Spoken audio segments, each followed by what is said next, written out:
Hi, welcome to Coffee Thoughts and Me. I don't have coffee at the moment, but I did have it earlier. After a long week of the grandkids being on spring vacay and Grandma taking care of the wee ones all week, Grandma is taking a nice relaxing break at the park because it's beautiful out here. Anyway, sitting here meditating today, what popped into my mind was my awakening process so far. And what came into my mind was like, well, where did it really start? Where did Dawn's awakening process start? Because everyone's awakening process is different, and each stage that you have can come differently at different times, go faster, slower, depending on your life. So for me, it started at age 40, 2012. 2012. Yeah, because it started that year. Well, no, 2011 was when I found out my parents both passed away. Well, they both passed away. And 2012, I was so lost. Like, it was sinking in. Like, my parents were not here anymore. Even if you don't have a relationship with your parents, it's still strange. Like, I didn't expect it to hit me like that. I never had a close relationship with either one. I hadn't even talked to my mom for like 10 years prior. The only reason I talked to her, because every time I talk to her, I feel so drained, and it's always about her and everything and whatever, and those type of people. So we didn't have contact for like 10 years, and then and neither my father, both parents are not. My father was more absent than my mother. Anyway, in the end, I think I only talked to my dad once in the last like 15, 20 years of his life. Maybe more. But anyway, I was looking him up because I didn't have his phone number. And I came across his death notice. His obituary. So that was kind of a shock. It took me a little bit for that to sink in. And then I was like, well, I really need to contact my mother. No matter what, she's my mother. And to contact her, because she's just getting older. She was almost 70. She would 70 that year. And so I was 40, because it was 2011.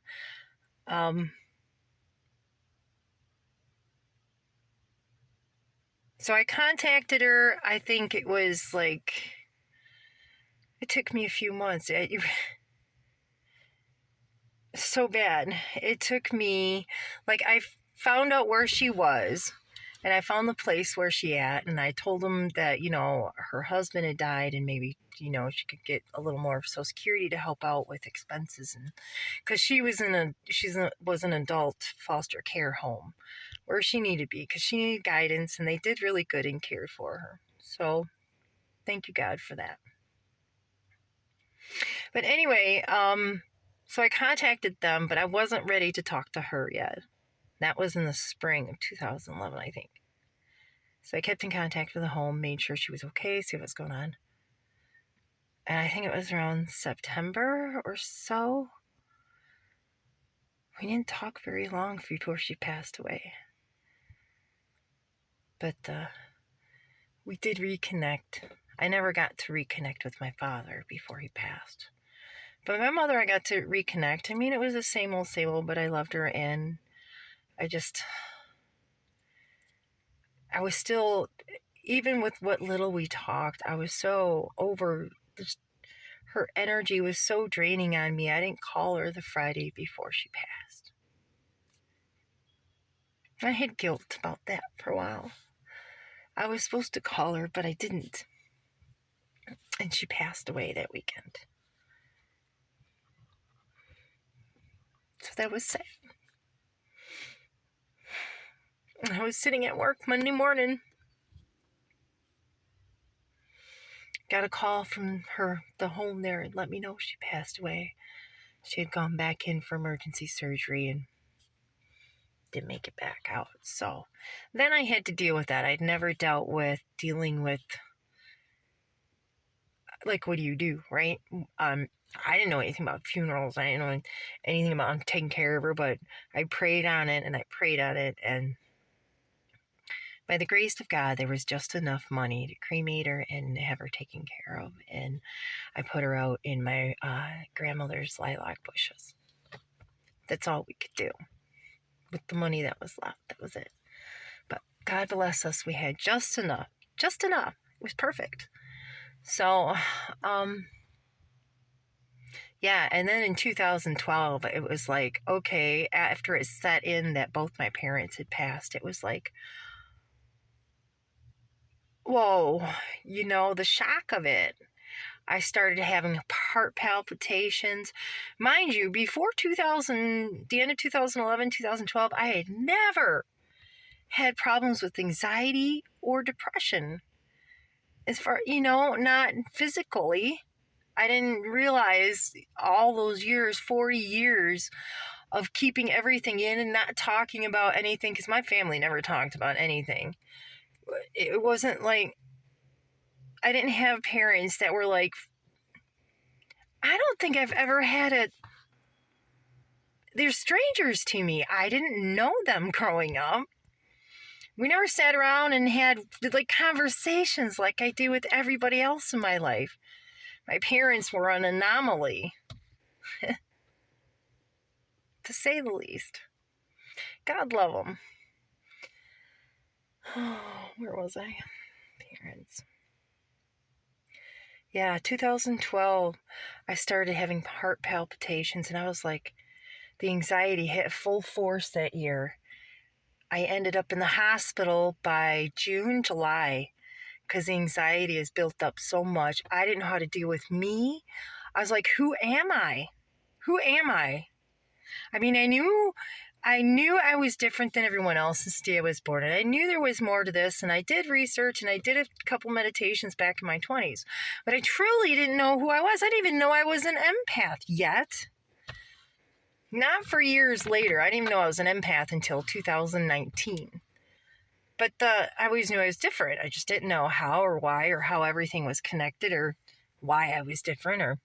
But so after 2012, I started dealing with all the anxiety. It was mainly anxiety. It was such this huge, massive rush of anxiety.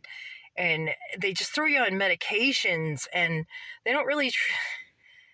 I never really had any like deep... I never connected to any counselors. That's why I never got where I needed to go. And I don't think I was ready. There was so much stuff in here. All the programming, all the thoughts. And I mean, it was like thousands and thousands of TV screens of all this stuff in my head from years.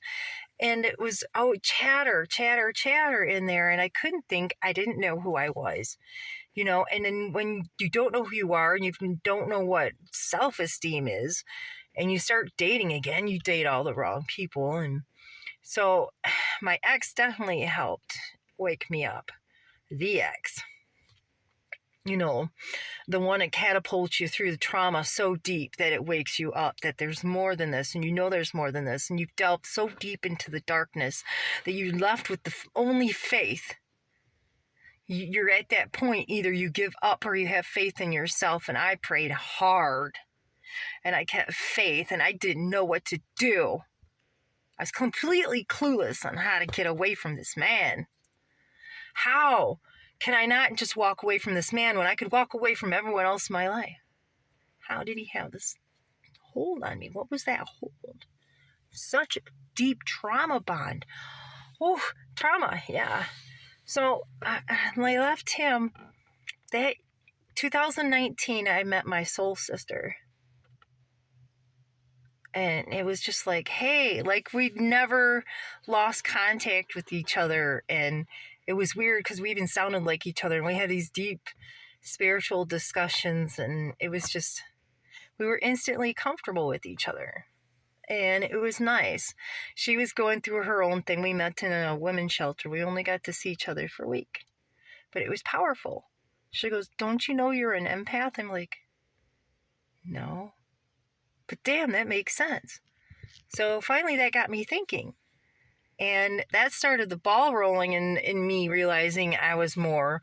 But I was still dealing with all the trauma from life. Is all there. And from that July until... Yeah, I think I had a counselor in the spring of 2020, and she hit the nail on the head, and I was able to start healing. Something clicked. Well, my energies had changed December 24th of 2019. There was a huge shift in my body, and everything dropped, and my body changed. My whole energy, I just completely changed at that moment. And then I came across my counselor in the beginning of 2020, and I ended up hearing my name called beginning of April. This time, oh, my ear just rang. This time, April 7th, 2020, I was standing out in an electrical storm. It's changed my life. And I'm just standing there recording this beautiful storm. It's, oh my God, just amazing. And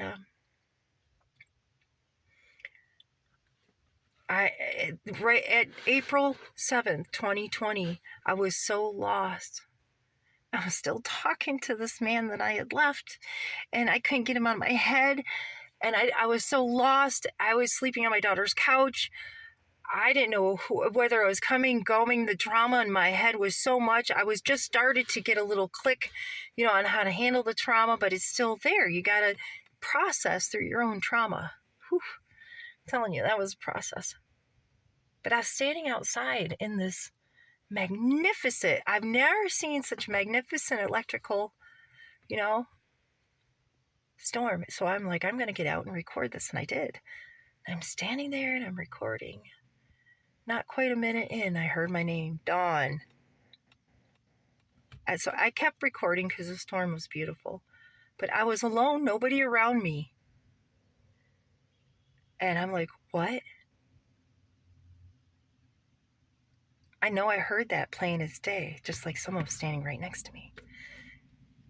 And so I went back and I heard it. It was on the recording. Nobody around me. And it was the voice saying my name 3 times until I heard it. I only heard it once when I was standing there. And then came along a spiritual leader in the world. Spiritual person, guide. He came into my life for a short period to help me through that transition time where when I started feeling all my energy come through, because that was a powerful moment. I wonder if I have enough time to describe that. So right after April 7th, I met him, my friend, and he helped me a lot through what I was experiencing at the moment and really helped me realize I was more. Because I don't remember all of what was said, but he really helped me awaken to that I was more. So when I ended up at my friend's house out in the country at night, and all this energy was just flooding through me.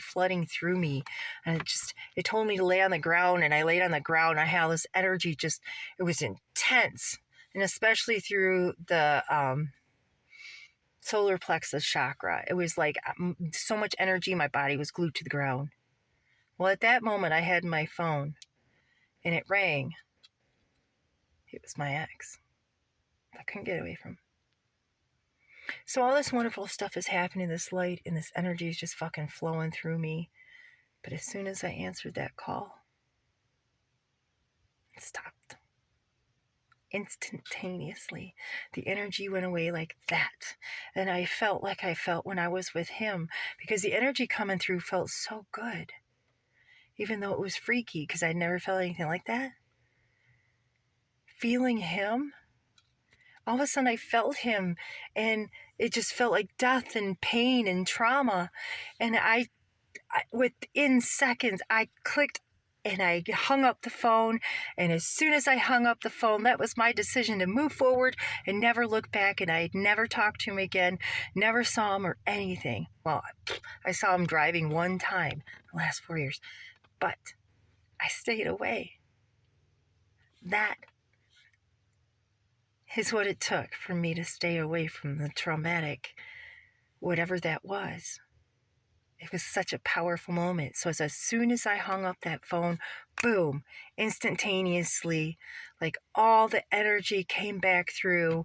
It was like this huge amount of energy just coming through me. I could feel my energy, and it was so amazing and so powerful. It was like, after that, it was like a 2-3 week high of like, I am freaking amazing. I felt amazing. But and then you got to come back to dealing with all the stuff. You can't, it showed me what my energy was. It showed me so much within a few days of that time, and after that experience. I still had a few more experiences after that. It was just crazy. Like one night I was out in the barn. I don't know if it was that night, or it could have been that night or the night after, soon after that. I couldn't help it. All this energy was inside of me. And I went out where I thought no one would hear me, because we were out, and I just screamed. I had my hands in front of me, both my hands in front of me, like, one here and one there. And I could, just the most loudest guttural scream. My eyes closed. It was just automatic. I didn't think about it. It just happened. Something told me to get there, and I did it. And I felt, all the trauma was like all the trauma. I screamed so hard and so loud, and it all went into a ball of energy. And I released that ball of energy into the world. I'm like, no more. I couldn't talk for really 2 weeks after that. That's how powerful the moment was. But it was this ball of energy, and it was like all my trauma, so much energy. And like along the way, when I let go finally of anxiety, it was so heavy, the depression, anxiety, and the thoughts and the chatter, it's not there anymore. That I released a little over a year ago, and feeling love inside too helped. And then I was able to feel that love energy. Like, because in meditation, it was so peaceful, and I was like, this is what I want to feel in my life. And within a couple days, everything quieted. It was like, wait a minute, I'm not in a room full of TV screens and it's quiet in here. I'm in the moment, because meditation shows you how to be in the moment. All love is in the moment. That's when you get to feel your love. That's how I felt my love. The vibration of love. And after that too, I started feeling energies more and deeper. I started writing. Well, I was writing the year before that. Started writing that year, actually. 2 years ago, I started writing. And then last year, I found out I could paint, and I still wasn't making videos. It was really hard to even look at myself and say, I love you, Dawn. But it was really scary. I couldn't make videos. I didn't know how to be up in front of people. So that fall, I had met a wonderful friend who introduced me to Sanskrit, which Sanskrit is amazing. Thank you, Nish. That was awesome. But Sanskrit. I got distracted by Sanskrit.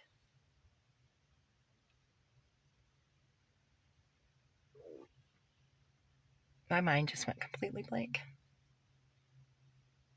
But I started feeling energies more. The beginning of last year, January 1st was big. And this one I really started noticing that I feel energies. And I went over to my friend's house, feeling energy. I can feel other people's. So that last year I learned a heck of a lot about myself. And as you go along in your awakening process, you learn more and more. And seriously, let me tell you, you want to let yourself go through the flow of your process. Don't rush it, because, man, there is no shortcuts to your own awakening and healing. And A lot of surprises. It's wonderful. Ooh, this is getting long. It's going to shut off. But why ascend? That's why. I have amazing gifts, and now I can make videos. Oh, yeah. I made a video for my friend Nitish last fall. I was inspired to just to try to see if I could do it, and I did. So, and since then, I've been making videos too. And then that was the year before. The last year, 2023, I learned I could paint. And then, yeah, the video. Oh, no, whatever. Painting was after the videos. Because then I did the painting and then more videos. I'm still here. Anyway. So here we are today. 2024. Woohoo! 4 years after I heard my voice on April 7th. April 7th, 2020. 4 years later, here we are. One day at a time, working on yourself. I feel amazing. I work on me every day. So work on yourself. It's worth it. Why ascend? Why ascension? Find the peace within. Yeah, I still have my challenges. I still have pain. I still have my 3D life and contract and all that stuff I'm working with. But your life changes. Your perspective changes. Even from like last week to this week, next week to this, day to day, you learn more and more and more as you let go of the past and programming and all this stuff out there. Learn to listen within. It's so exciting being you. Who are you inside? What's your passions and excitements? I mean, I never knew I could even paint. I didn't know I was an artist before last year. I didn't connect the dots really until last year after I started painting. I'm like, this is it. I'm an artist. This makes sense now. For 51 years, I did not know I was an artist. So you never know. Amongst other things. So love you all. Before this shuts off on me, love you all. Take care of you. Ascending, or whatever you want to call it. I call it awakening. Awakening to your true self. Like now I know that everything's connected by energy. We are one energy of love. We are unity consciousness.